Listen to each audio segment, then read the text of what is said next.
करिएगा, राइट ना। Let's see 35 second का बार आपको मिला, आपने उसको पढ़ लिया। अब आपके नंबर आपको कैसे मिल रहे हैं और कैसे उड़ रहे हैं उसके बारे में बता दूं मैं आपको।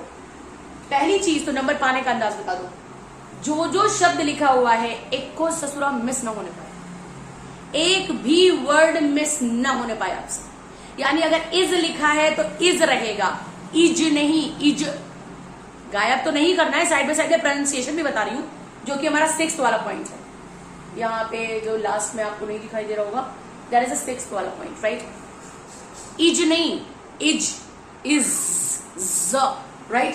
या फिर एनीथिंग लाइक कोई भी एक वर्ड भी है, आर्टिकल ए नहीं होता वो, एन, द, ये सारी चीजें छोटे छोटे वर्ड्स हैं, मगर इनको शामिल रखिए मतलब रखिए। ये नहीं कह रही तो छोटा सा वर्ड चला गया क्या हो गया, ये कंप्यूटर है जनाब, इसकी बुद्धि में सब फीड है कि ये शब्द था और ये नहीं बोली से तो क्या करेगा, लोड़ा लो, इट इज डन।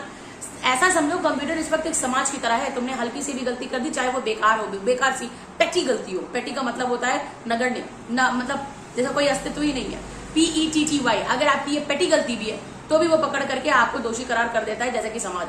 सो इस समाज को ज्यादा मौके देने नहीं है ना। नथिंग ओमिटेड, कुछ भी ओमिटेड नहीं करना है। यहीं पे आपको कंटेंट के नंबर मिलते हैं जो मैंने बताया था। यानी आपको खुद नहीं क्रिएट करना रीड अलाउड में, वो कंटेंट दिया हुआ है, बस उसी को पढ़ देना मेरी जान। Second is going to be go easy. अक्सर लोग फ्लुएंसी का मतलब ये निकालते हैं, I went to the jungle, in the jungle I saw a lion and lion was running after the rabbit. ओ, ये फ्लुएंसी नहीं है। फ्लुएंसी का मतलब है गो इजी, और गो इजी का मतलब ये भी नहीं है I went to the jungle and I saw a lion, ये भी नहीं होता।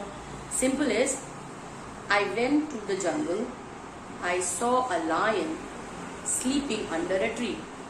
The tree was a banyan tree. ये भी फ्लुएंसी है, क्योंकि आपको समय के अंदर वो पढ़ देना है, राइट। अगर आप समय से बहुत पहले भी पढ़ लेते तो आपने क्या उखाड़ लिया, आपके नंबर का। क्योंकि देखिए सावधानी हटी और दुर्घटना घट जाती है। हल्का सा भी स्पीड बढ़ाएंगे ना तो स्पीड ब्रेकर भी आएगा, तो कुछ तो ब्रेक हो ही जाएगा।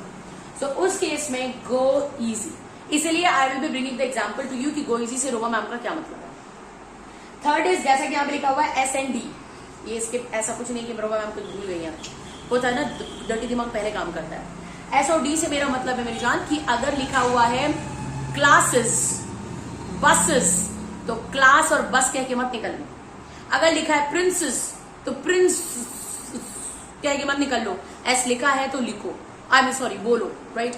और अगर लिखा है क्लोज्ड, CLOSED, तो अक्सर हम लोग क्या करते हैं ना, ये जो फ्लुएंसी वाला बकवास लोग बताते हैं कि जल्दी जल्दी पढ़िए, तो ये जल्दी जल्दी पढ़ने में क्या होता है, ये S और D खत्म हो जाता है और एक स्टूडेंट ये रोने में ही लग जाता है, कहाँ गलती हो रही है हमसे।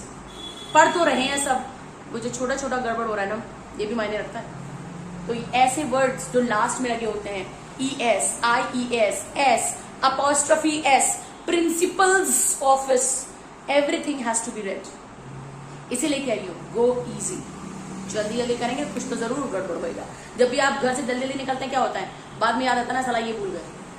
जब आप प्लान करके चलते हैं तो चीजें गड़बड़ नहीं होती। Now the next one is punctuation. Punctuation का मतलब क्या है, अगर क्वेश्चन मार्क है, फुल स्टॉप है, तो भैया थोड़ा विराम देना पड़ेगा। विराम का मतलब ये नहीं कि वहीं रुक जाओ।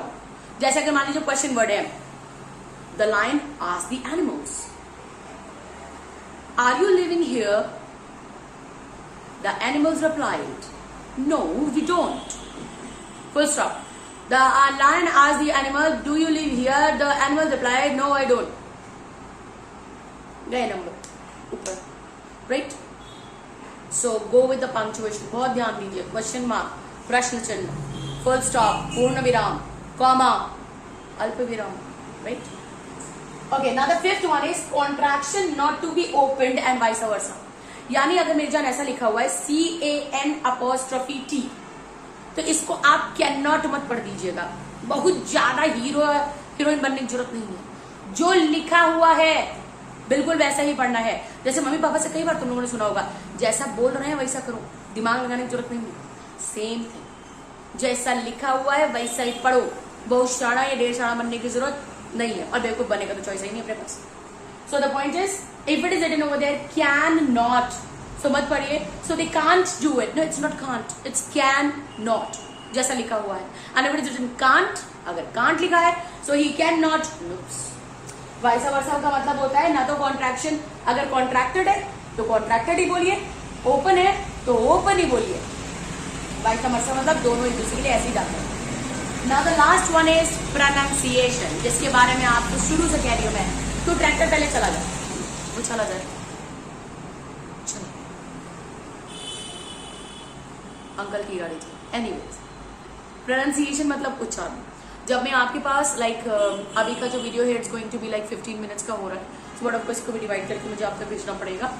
इसी में अटैच करके आई विल बी गिविंग यू कि अगर पैसेज आता है तो हम गड़बड़ कहाँ कर देते हैं और किस तरीके से वो गड़बड़ हम हटा करके, यकीन मानियो इतने बेहतरीन नंबर आपके पास आएंगे ना कि you will be like what, और the time limit is only 3 months. अगर आप ऑलरेडी इंग्लिश मीडियम से हैं तो 2 months, 60 days, दैट्स इट. और अगर आप यूपी बोर्ड से हैं यानी अंग्रेजी में थोड़े कमजोर हैं, 3 months, that's it, that's it. But only if the medium is Roman, for sure. अब आपको लोगों की याद, मैम अपनी बड़ी तारीफ करती है तो if I deserve it तो I definitely will do ना बाबा. तुम भी क्या करो अगर you deserve it, right? Anyways, अभी I have told you all each and everything about it, so see the video once again. And in my next one where I'll be attaching it to this video, जो attach करूंगी मैं, that is going to be the example कि आप जो लोग को अंग्रेजी आती है वो पढ़ने में कहाँ गड़बड़ा रहे हैं, और जिन्हें अनफॉर्चुनेटली नहीं आता है, उस तरह का माहौल नहीं मिल पाया, उनका कहाँ से गड़बड़ हो रहा है. So many of the times whenever I am talking to you in English, I try to translate myself in Hindi as well. जहाँ पे भी मैं हिंदी या अंग्रेजी में जो भी हो रहा है मैं कोशिश करती हूँ मैं ट्रांसलेशन करती रहूँ उन सभी के लिए जिनको हर जबान में ही चाहिए होता है. मेरे को ये दुआ चाहिए, मेरे लिए इसी का मतलब हर महादेव हर है, ठीक.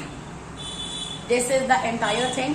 I'll be getting the example for you, and that day, as I told you, the contact number that I was talking about, that I'll be giving you the contact number, जहाँ पे all the students, वैसे तो Roma ma'am is getting you this, right? लेकिन अगर आप में से कई लोग ऐसे हैं जिन्हें ये लगता है कि मैम क्या आप हमें एक पर्सनल क्लास प्रोवाइड कर सकते हैं, क्योंकि सोचा हुआ है 2023 के अंत तक या फिर 2024 की शुरुआत तक, या अगर मान लीजिए हमने शुरू किया है तो अगर आप कह रही है मुझे इंग्लिश आती है 2 महीने में हो जाएगा, सो मैम क्या आप मुझे पर्सनल क्लासेस प्रोवाइड कर सकते हैं, तो yes buddy definitely I can, right. और उसमें कोई दिक्कत की बात नहीं, क्योंकि ये चैनल तो later on it's going to give me the money for sure, but अभी तो सब मुफ्त में ही चल रहा है ना, मुफ्त से कोई प्रॉब्लम है नहीं. और अगर तुम पर्सनली सीखना चाहते हो तो मुझे क्या दिक्कत है, मेरी जेब में पैसे निकले, and we will have a good opportunity to see each other. एक दूसरे से मिल पाएंगे और एक दूसरे को ऑनलाइन हम देख पाएंगे और समझ पाएंगे चीजों को. So for that the contact number is going to be 7300 then 50 then 1166. यही मैं पहले कह रही थी तो मेरे को जो सेकेंड वाला मैंने बोला हुआ है, रिपीटिंग वंस अगेन, 1 2 3 चेक, 7 3 0 0 5 0 1 1 6 6. आप सभी स्टूडेंट्स का जिनको पर्सनल क्लासेस की होड़ है तो आप मुझे इस नंबर पे मैसेज या कॉल कर सकते हैं. I am on Instagram as well, you can check me out over there by the name Roma, it is 526.526 ऐसे करके. हाँ भूल जाती हूँ, मेरे साथ ये डिस्क्रिप्शन में भी डाल दूंगी ये बात, ये पर ये मेरा आइडिया था, उसका नहीं था, मेरा आइडिया था. डिस्क्रिप्शन में भी डाल दूंगी. सो अभी मेरी जान अभी it's going to be also already too much that I have said. जैसा कह रही हूँ वैसे चलो ना निकले तो बताना.